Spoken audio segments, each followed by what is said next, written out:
Good morning. Good morning students. तो आज के लेक्चर में आपको एक नई किताब से रूबरू कराने जा रहा हूं और ये आप लोग का नया इलेक्टिव सब्जेक्ट है एक, जिसको RSE नाम से जानते हैं। इसका फुल फॉर्म होता है रिन्यूएबल सोर्सेस ऑफ एनर्जी। ठीक है, रिन्यूएबल सोर्सेस ऑफ एनर्जी। ठीक है, और हिंदी में क्या कहते हैं इसको? हिंदी में क्या कहेंगे? ऊर्जा का वैकल्पिक, सॉरी, नवीनीकरण स्रोत।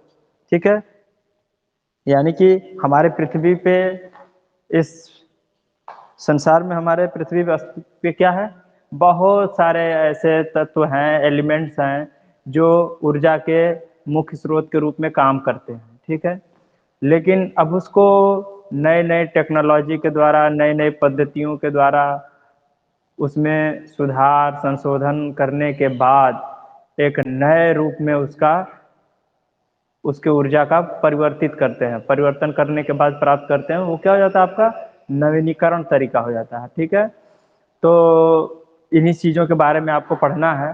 ठीक है, तो आइए, आज का पहला लेक्चर है, ओवरव्यू है ही है।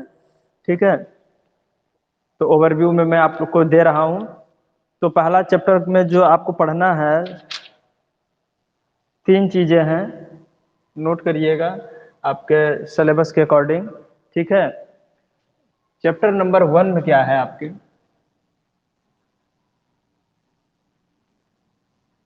चैप्टर 1 में जो आपको पढ़नी है वो आपका है ग्लोबल एनर्जी सेनरियो, है ना? Global energy scenario. ठीक है, तो जैसा कि आपने पिछली कक्षाओं में, आपके पास एक सब्जेक्ट था जिसको आपने पढ़ा होगा, एनर्जी कंजर्वेशन। तो आपने एनर्जी कंजर्वेशन में भी कुछ ऐसे ही मिलता जुलता आपको चीज पढ़ने को मिला था कि ऊर्जा क्या है, ऊर्जा किसे कहते हैं, इसे बनाया कैसे गया, कितने कितने टाइप के ऊर्जा होते हैं, है ना? तो ये सारी चीजें आपको हमने पिछले साल पढ़ा रखा है। खैर, वही चीजें इस पहले चैप्टर में भी फिर से मिलेंगी आपको। ठीक है, और दूसरा पॉइंट आएगा, ठीक है, नीड ऑफ अल्टरनेटिव्स, अल्टरनेटिव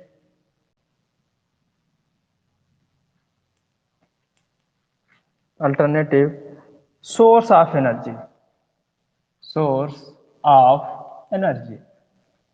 ठीक है, दूसरा पॉइंट ये पढ़ना है आपको। फिर तीसरा है डिफरेंस बिटवीन,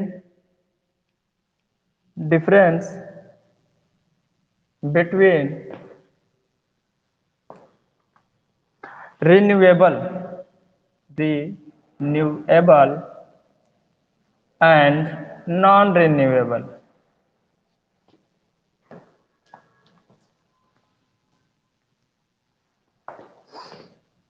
नॉन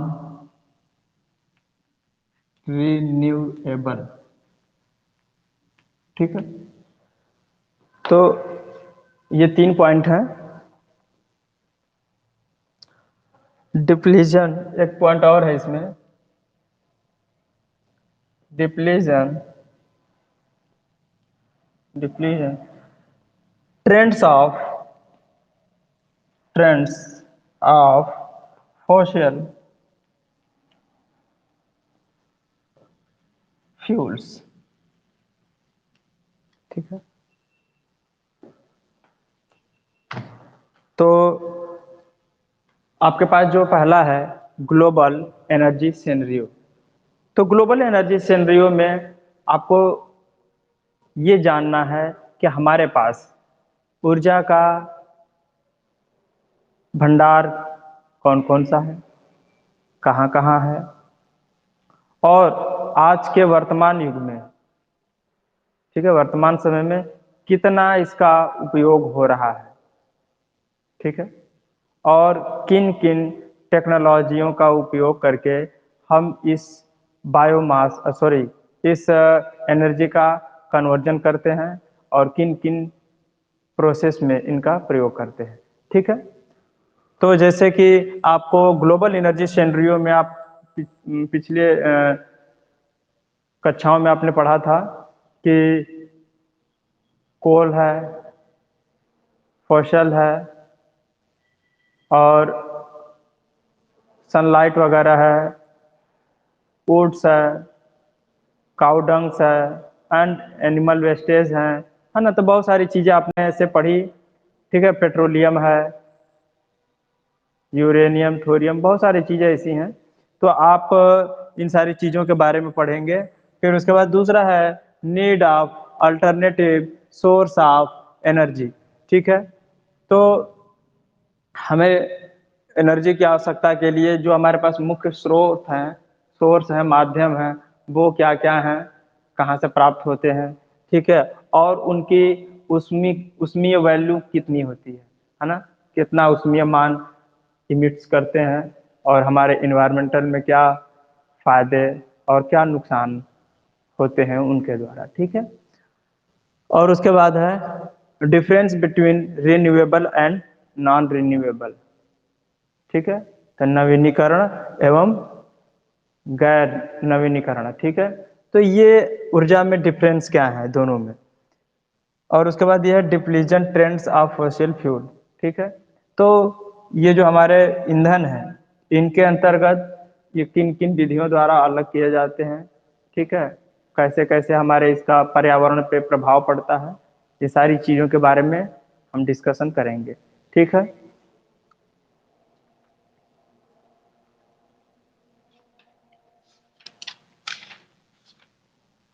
तो साथ में नोट करते भी चलते हैं, क्योंकि देखिए आप जानते हैं आप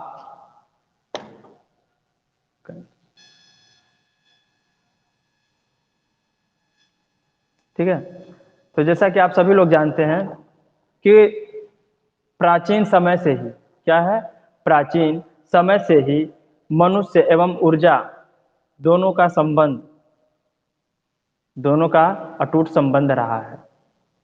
क्यों? क्योंकि बिना ऊर्जा के कोई काम ही नहीं किया जा सकता।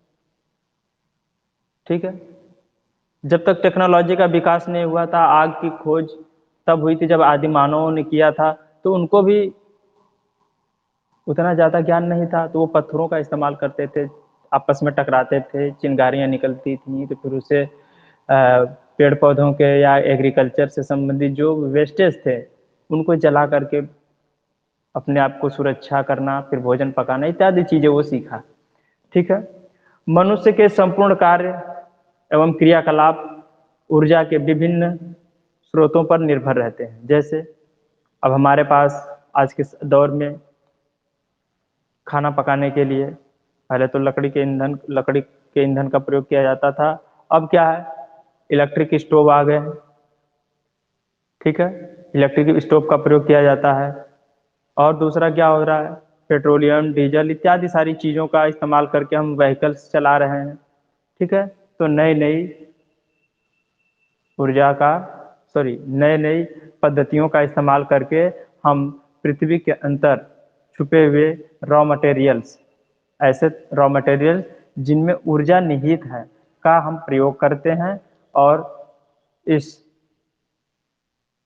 संसार को, ठीक है, या इस पृथ्वी पर रहने वाले जीवों के लिए एक सुविधापूर्ण जीवन का योगदान देने के लिए इस्तेमाल करते आ रहे हैं। ठीक है, जैसा कि आप जानते हैं कि मनुष्य मनुष्य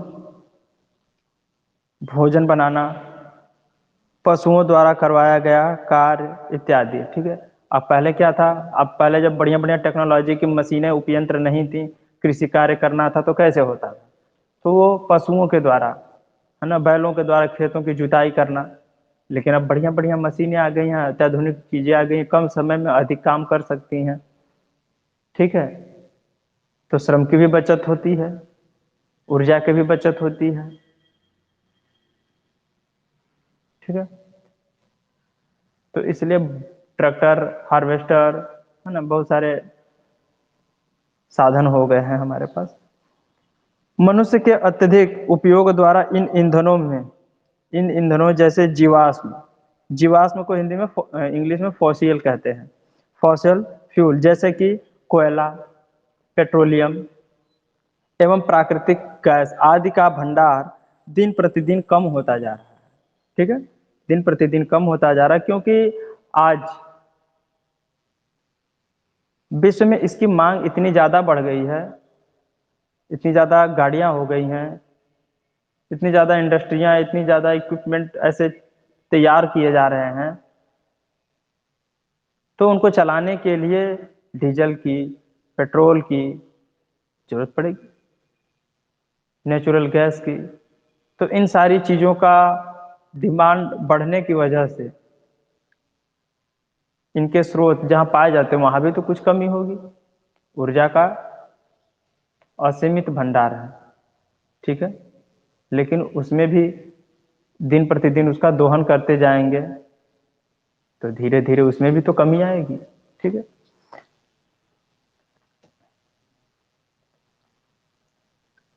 यदि इतनी दुर्गति से यह ईंधन खर्च होते रहे तो एक दिन विश्व के समस्त ईंधन के भंडार रिक्त हो जाएंगे। क्या हो जाएंगे? रिक्त हो जाएंगे। इसी कारण विश्व में ऊर्जा का गहरा संकट प्रकट हो जाएगा।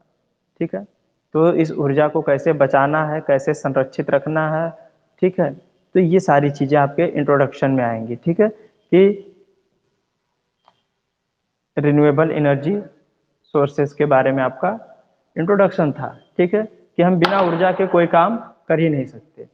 तो आपका इसमें पहला जो सिलेबस के हिसाब से जो पहला पॉइंट है ग्लोबल सेनरियो, तो इसमें आप लिखिएगा, नोट कराते चलता हूँ, अभी तो थोड़ा सा ये ओवरव्यू दे रहा था।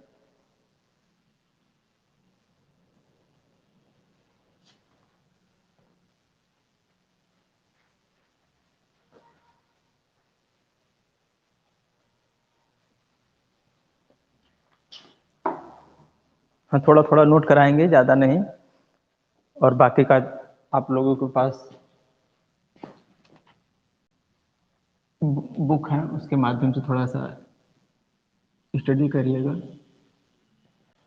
ठीक है, तो हेडिंग डालिएगा global energy सेनरियो, global energy scenario. ठीक है, तो इसमें है, लिखिएगा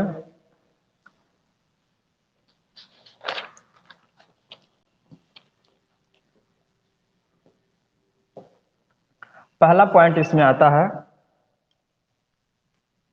फॉसिल फ्यूल। ठीक है, इसका मतलब होता है जीवाश्म ईंधन। जीवाश्म ईंधन का मतलब क्या होता है? जीवों से प्राप्त ईंधन। तो इसमें नोट करिएगा, कोयला जीवाश्म ईंधन का एक रूप है। क्या है? कोयला जीवाश्म ईंधन का एक रूप है जो कि वनस्पतियों, जो कि वनस्पतियों के कारण या वनस्पतियों के द्वारा प्राप्त होता है, वनस्पतियों के द्वारा प्राप्त होता है।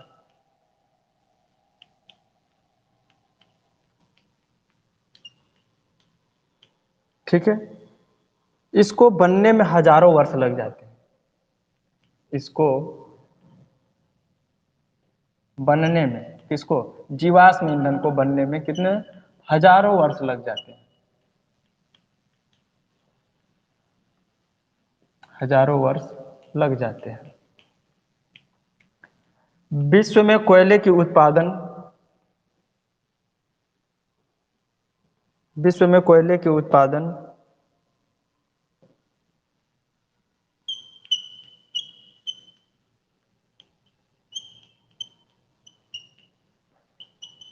कोयले की उत्पादन 6.9 into 10 to the power 6 to 11.8 into 10 to the power 6 metric ton, metric ton. ठीक है।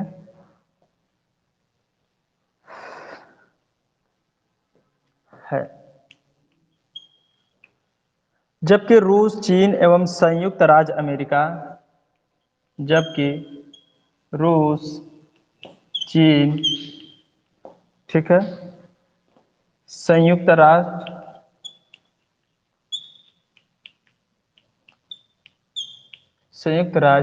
अमेरिका में लगभग 70%, कितना, 70%, ठीक है, 70% विश्व का उत्पादन, विश्व उत्पादन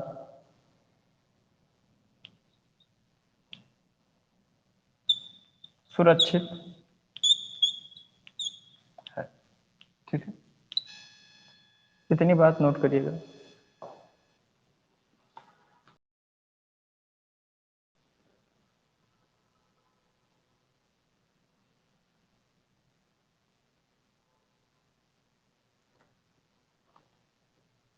आगे लिखिएगा, जिस प्रकार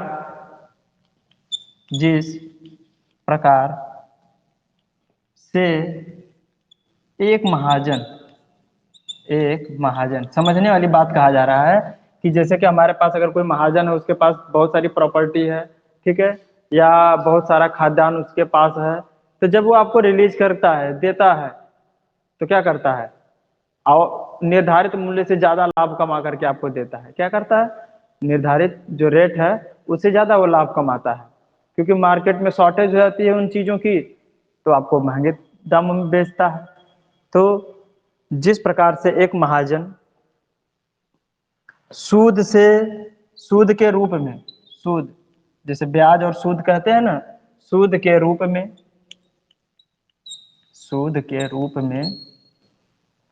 ब्याज लेता है,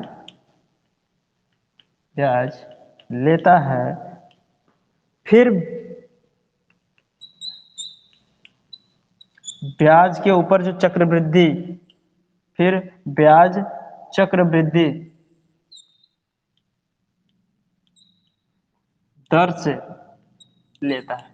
पहले तो आपको उससे क्या लेगा, जो उसके पास धन है या सामग्री है उस पे तो ब्याज ले रहा है, लेकिन फिर क्या करता है, उसका ब्याज का भी चक्रवृद्धि ब्याज लेने लगता है। ब्याज के ऊपर भी जब ब्याज लगता है तो चक्रवृद्धि ब्याज हो जाता है।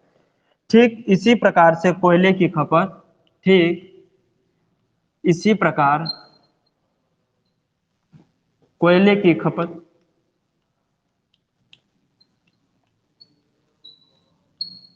ठीक है, कोयले की खपत भी इसी ढंग से बढ़ रही है। ठीक है, नोट करिएगा इसको।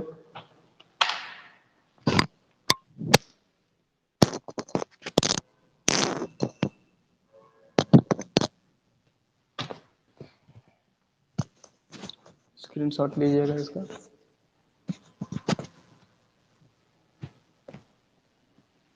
चलिए इसको रफ करता हूं, इसके नीचे भी 2 लाइन और लिखनी है।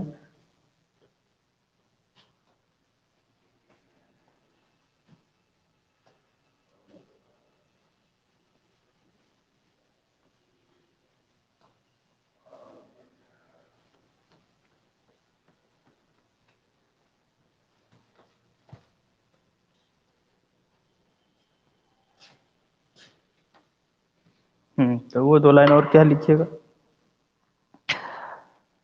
कोयले का उत्पादन बढ़कर पिछले 131 वर्षों में, पिछले 131 वर्षों में कोयले का उत्पादन उत्पादन बढ़कर 4.9 इंटू 10⁶ मीट्रिक टन। ठीक है, 6 मीट्रिक टन प्रति वर्ष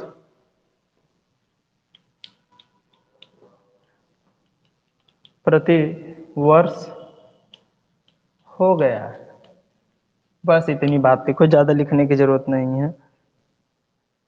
ठीक है, हाँ, यदि इसी तरह जारी रहा, यदि खपत इसी तरह जारी रहा तो 2025 में, अरे सॉरी 2050 में, ठीक है, 2050 में 2050 में 2250, 2200, इतना जल्दी खत्म कर देंगे अभी तो बहुत है। हाँ, तो 2250 में लगभग कोयले का जो भंडार था क्या हो जाएगा, कोयले का समस्त भंडार समाप्त हो जाएगा, रिक्त हो जाएगा। ठीक है, तो ये कोयले के बारे में हो गया। तो इसी तरीके से कोयले के बारे में, ऑयल के बारे में, और नेचुरल गैस के बारे में, और न्यूक्लियर एनर्जी के बारे में थोड़ा थोड़ा 4 4 लाइन लिख लिख के एक आप ग्लोबल एनर्जी सिनेरियो के बारे में आप डिस्क्राइब कर सकते हैं कि हमारे ग्लोबल एनर्जी सिनेरियो में जो फॉसिल ऑयल फ्यूल का, नेचुरल ऑयल का, नेचुरल गैस का, ठीक है, तो न्यूक्लियर मटेरियल का, है ना, कैसे कैसे इस्तेमाल हो रहा है, यूरेनियम थोरियम का, तो ये भी हमारे पृथ्वी के धरातल से ही पाए जाते हैं। तो धीरे धीरे इनका क्या हो जाएगा, ऊर्जा के स्रोत खत्म हो जाएंगे। तो ये सारी चीज़ों के बारे में डिस्कस करना है, यही आपका होता है ग्लोबल एनर्जी सिनेरियो, कि हमारे विश्व में किन किन स्रोतों का प्रयोग करके ऊर्जा के स्तर को मेंटेन किए गए हैं, किया हुआ है। ठीक है, कितने विस्तृत क्षेत्र में ऊर्जा का उपयोग हो रहा है, ठीक है, और इनके सोर्स कौन कौन से हैं। आइए आगे चलते हैं।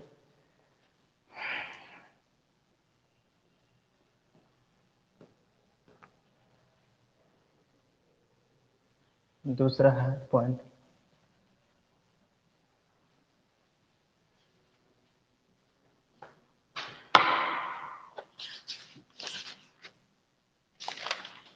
दूसरा पॉइंट है ऑयल। ऑयल, ठीक है, तो ये जो हमारा ऑयल है, ऑयल में लिखिएगा, थोड़ा जल्दी ये चैप्टर खत्म कर दें क्योंकि ये तो काफी लेट से लेक्चर शुरू हुआ है, तो इसलिए आप लोगों को आगे भी बहुत सारी दिक्कतें आएंगी। ऑयल का मतलब होता है तेल। ठीक है, अब इसमें लिखिएगा कच्चा तेल, कच्चा तेल जिसको CRU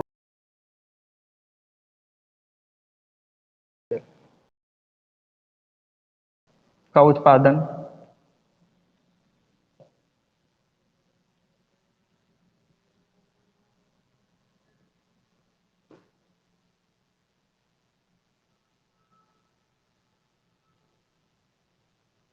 कच्चे तेल का उत्पादन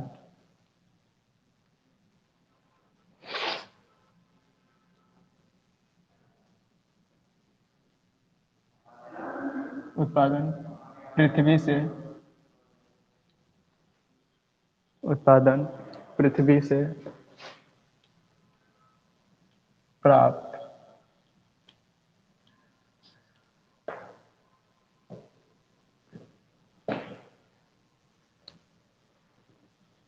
पृथ्वी के अंदर, कच्चे तेल का उत्पादन पृथ्वी के अंदर या पृथ्वी के गर्भ से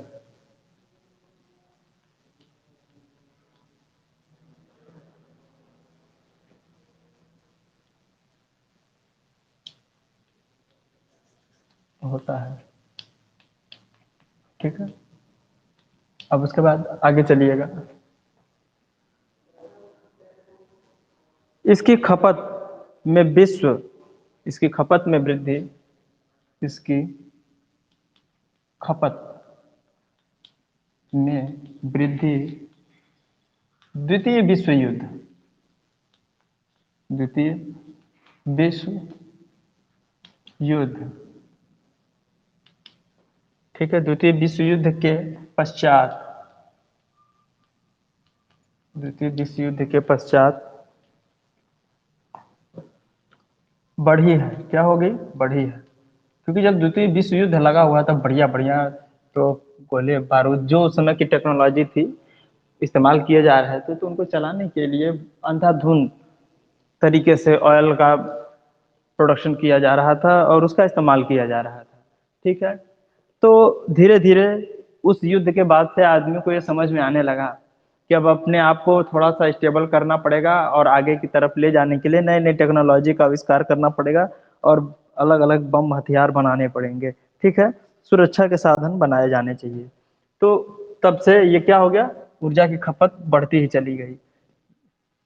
जहां सन 1973 में 1973 में 19.96 बैरल, ठीक है, बैरल, हम जैसे ऑयल होता है, हम लोग सामान अगर मार्केट से खरीदने जाते हैं, मस्टर्ड ऑयल, सरसों का ऑयल, ठीक है, अपने खाने पीने की सामग्री को तैयार करने के लिए, तो क्या कहेंगे, हमारी जितनी आवश्यकता है या मार्केट में जो उपलब्धता है वो लीटर में है ना, 1 लीटर, 5 लीटर, 50 लीटर, 20 लीटर, तो जिस क्वांटिटी में आता है तो वो आ गया एक कंटेनर। ठीक है। या फिर जैसे टीन के डिब्बे में भी आता है, कहीं कहीं प्रोग्राम हो, शादी विवाह होता है तो वहाँ पे टीन खरीद के लेके आते हैं, तो वहाँ टीन पे बात होती है, या फिर वहाँ पे भी किलो पे, सॉरी, लीटर पे बात की जाती है। लेकिन जब इंडस्ट्री से निकाले जाने के बाद उसको दूसरे दूसरे राज्यों में, क्षेत्रों में अगर पहुंचाया जाता है तो उसको लीटर में थोड़े ना, उसको बैरल में, यूनिट में मापते हैं उसको। ठीक है।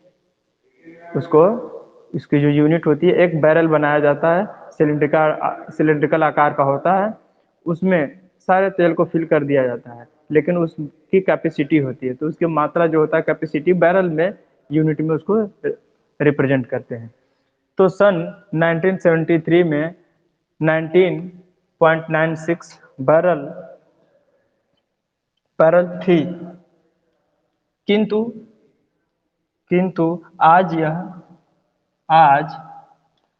23.2 बैरल है।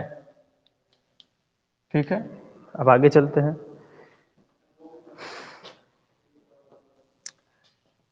इससे यह लगता है कि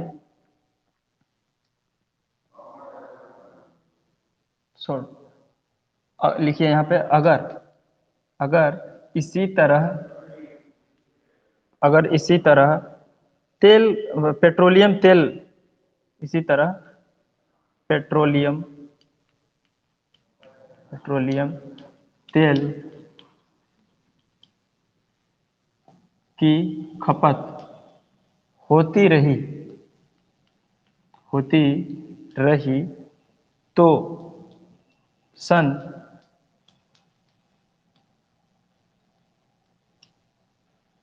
2025 के लगभग 25 के लगभग, है ना, तेल का भंडार रिक्त हो जाएगा, रिक्त हो जाएगा। ठीक है।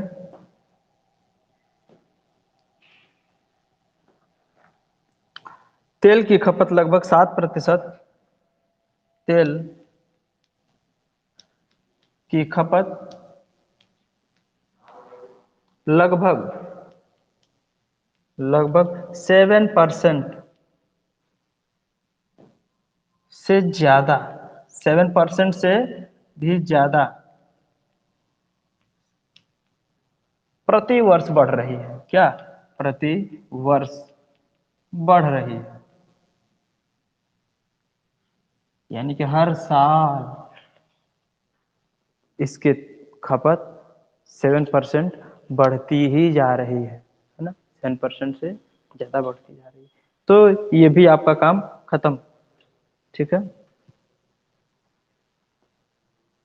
विश्व में पेट्रोल उत्पादन राष्ट्रों में 50% तेल मध्य एशिया सप्लाई करता है। विश्व में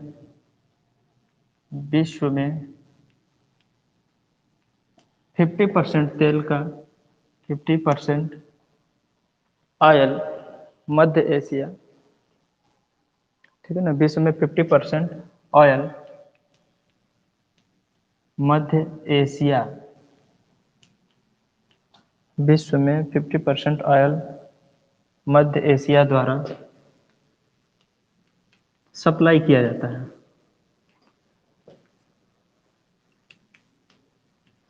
बस, ठीक है। इतनी सी बात लिखनी है। ये आपका हो गया ऑयल के बारे में। जी, बिगड़ गई है। अच्छा, टाइम हो गया। ओके डियर स्टूडेंट, तो आज का हमारा लग रहा है कि टाइम खत्म हो गया। क्या करें, ठीक है। तो डियर स्टूडेंट, आगे के बारे में कल चर्चा करेंगे। ठीक है। तो आज के लिए बस इतना ही। आपका बहुत बहुत धन्यवाद। और आप लोग अपने पढ़ाई पे थोड़ा फोकस रखिएगा। ठीक है।